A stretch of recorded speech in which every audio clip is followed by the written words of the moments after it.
disebabkan karena tersangka tersinggung dengan perkataan korban yang meminta pertanggungjawaban untuk kalau nggak uang mayat saya. Dia bilang katanya motifnya tersinggung sama mama saya karena mama saya minta tanggung jawab.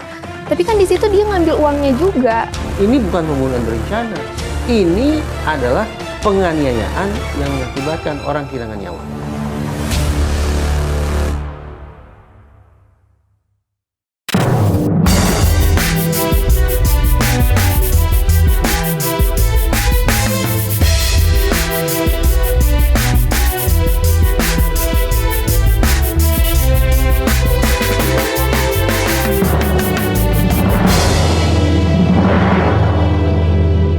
Sebuah koper misterius ditemukan oleh warga di pinggir Jalan Inspeksi Kalimalang, Cikarang Barat, Bekasi, Jawa Barat pada tanggal 25 April 2024 lalu. Setelah dibuka, ternyata isi dari koper tersebut adalah jenazah wanita kisaran usia 50 tahun berinisial RM. Dan setelah dilakukan penyidikan oleh pihak kepolisian, pelaku ternyata adalah rekan kerja dari korban yang diduga memiliki hubungan khusus dengan korban. Seperti apa faktanya? Anda menyaksikan Fakta bersama saya, Tiara Harahap.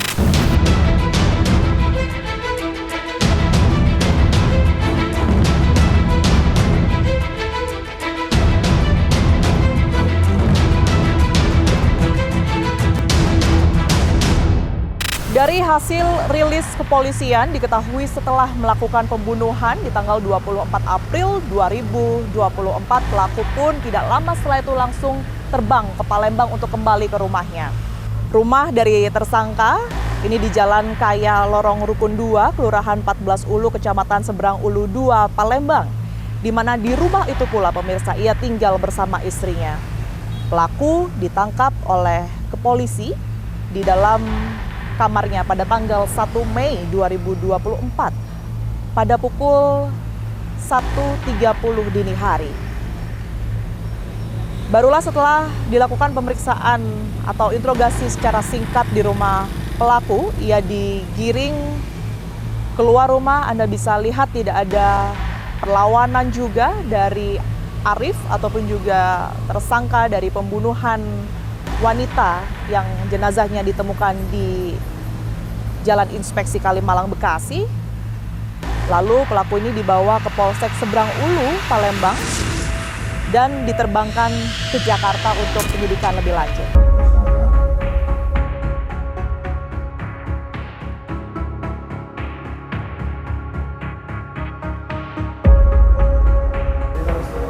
Tim Fakta saat ini berada di Ditreskrimum Polda Metro Jaya. Pemirsa, polisi hari ini akan menyampaikan informasi terbaru hasil penyidikan sementara berkaitan dengan penemuan jenazah wanita berusia 50 tahun di dalam sebuah koper di wilayah Cikarang, Bekasi, Jawa Barat. Saat ini bisa Anda lihat ya, ini awak media sudah bersiap dan di depan sana sudah ada pihak kepolisian beserta juga dengan kedua terduga pelaku.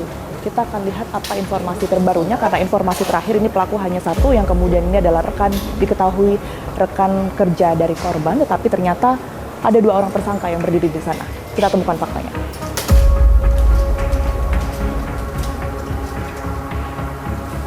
rekan-rekan sekalian, perlu kami sampaikan bahwa motif daripada tersangka melakukan pembunuhan ini disebabkan karena tersangka tidak terima ataupun tersinggung dengan perkataan korban yang meminta pertanggungjawaban untuk dinikahin, sehingga membuat tersangka sakit hati dan melakukan pembunuhan. Kemudian tersangka menjawab,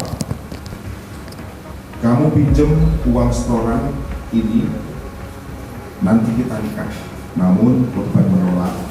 Kemudian tersangka bertanya, "Mau dinikahin atau tidak?" Kemudian korban menyatakan, "Tapi kalau takut pakai uang perusahaan." Artinya korban menjelaskan kalau mau dinikahin ya takut pakai uang perusahaan. Tersangka menjawab, "Saya akan tanggung jawab kalau ada apa-apa dalam perusahaan ini, karena posisinya sebagai auditor barangkali ini bisa membuat laporan di perusahaan yang mungkin bisa dikondisikan oleh si tersangka. Akhirnya korban menjawab, ngapain ngurusin yang kayak gini? Saya nggak ikut-ikut, saya mau setor uang, ngapain auditor kayak kamu, brengsek. Nah, perkataan itulah yang mungkin menyulut emosi daripada tersangka, yang selanjutnya tersangka melakukan ataupun membenturkan kepala korban sehingga korban pingsan dan dilakukan disekap mulutnya, selanjutnya dicekik selama kurang lebih 10 menit. Di PT Kobe tersangka AARM ini bertemu dengan korban, kemudian berbincang-bincang dan mengajak korban bertemu di luar PT Kobe. Kemudian secara terpisah, korban dan tersangka meninggalkan PT Kobe. Setelah itu di luar PT Kobe, tidak jauh jarak dari PT Kobe, mereka bertemu, mengendarai kendaraan roda 2 milik korban menuju ke Hotel Zodiac. Di Hotel Zodiac, tersangka AARM dan korban sempat melakukan hubungan badan, hubungan suami istri. Kemudian setelah melakukan hubungan suami istri, terjadilah percakapan yang sebagaimana tadi disampaikan Pak Direskrimum. Jadi korban ini meminta pertanggungjawaban dari tersangka AARM, minta dinikahi. Ya, ini pihak kepolisian baru saja menyampaikan rilis ya berkaitan dengan penemuan mayat di dalam koper. Saat ini akan menunjukkan barang bukti yang sudah berada di satu meja termasuk di dalam koper, termasuk koper yang sudah digunakan untuk menyimpan jenazah tersebut, maksud kami.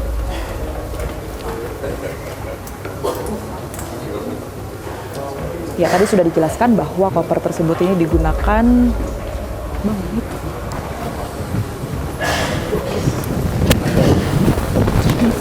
Arif.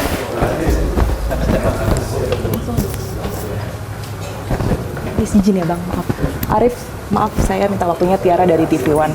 Mau menanyakan sebenarnya yang jadi pemantik emosi Arif sehingga menghabisi nyawa korban pada saat itu apa ya? Boleh minta tolong dijelaskan sedikit? Nanti sebentar ya Mbak. Oke. Laporan dulu Mbak. Laporan dulu? Oke. Kalau ada kesempatan kami berikan. Singkat aja soalnya sebenarnya Mbak. Berkaitan dengan penegasan. Oke, terima kasih. Bukan. Jangan. Oke. Ya, kita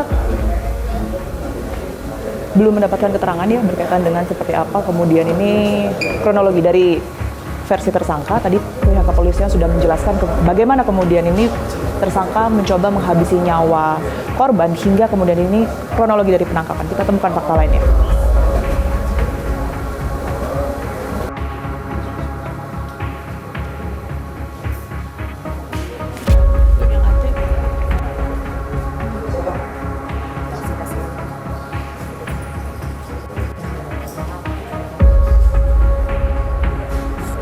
Oke, kita akan langsung tanyakan bagaimana kemudian ini kronologi jelasnya ya.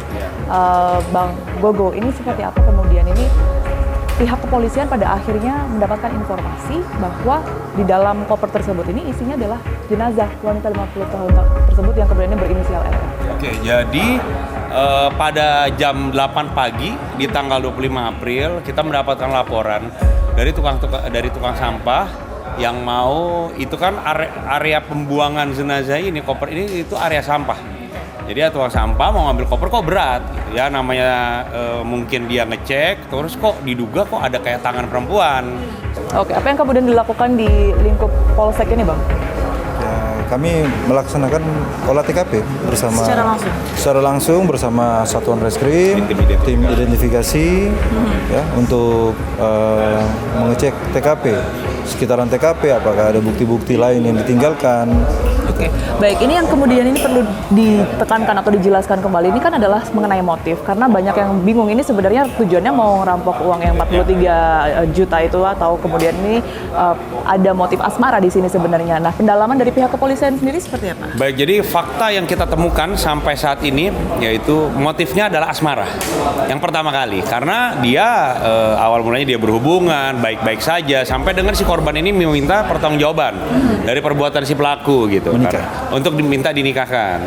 Tapi karena pelaku minta bahwa ya kalau mau nikah ya pakai uang setoran aja, ya dia nggak mau. Setelah itu dia ya Yang karena dibawa, yang 43 juta. yang 43 juta ya. Oke, Terus si perempuannya, si korban bilang bahwa ya sudah ya, kata-katanya dimaki-maki si tersangka ini. Setelah itu tersangka kesal, sakit hati, dipukul kepala, dijedotin kepalanya ke tembok. Setelah itu dia pingsan, dicekek dan dibekap selama 10 menit. Setelah itu meninggal, baru ya ada uang itu diambil. Jadi motif pertamanya adalah sakit hati dan asmara ditambah dengan pencuriannya ekonomi, seperti itu. Oke, tapi sementara memang dari kepolisian menyimpulkan ini tidak pembunuhan berencana, bukan pembunuhan berencana. Bukan pembunuhan berencana, karena koper pun dia beli setelah melakukan pembunuhan. Itu pun dia beli koper juga 2 kali. Yang pertama tidak muat, yang kedua baru muat, seperti itu. Gitu. Jadi ya terjadi kebingungan dan kepanikan di sana. Panik sempat. Ya. Oke, baik. Terima kasih Oke, banyak baik, atas terima waktu kasih. dan juga penjelasannya. Baik, makasih. Baik, kita temukan fakta lainnya. Kalau nggak uang, mayat kata saya.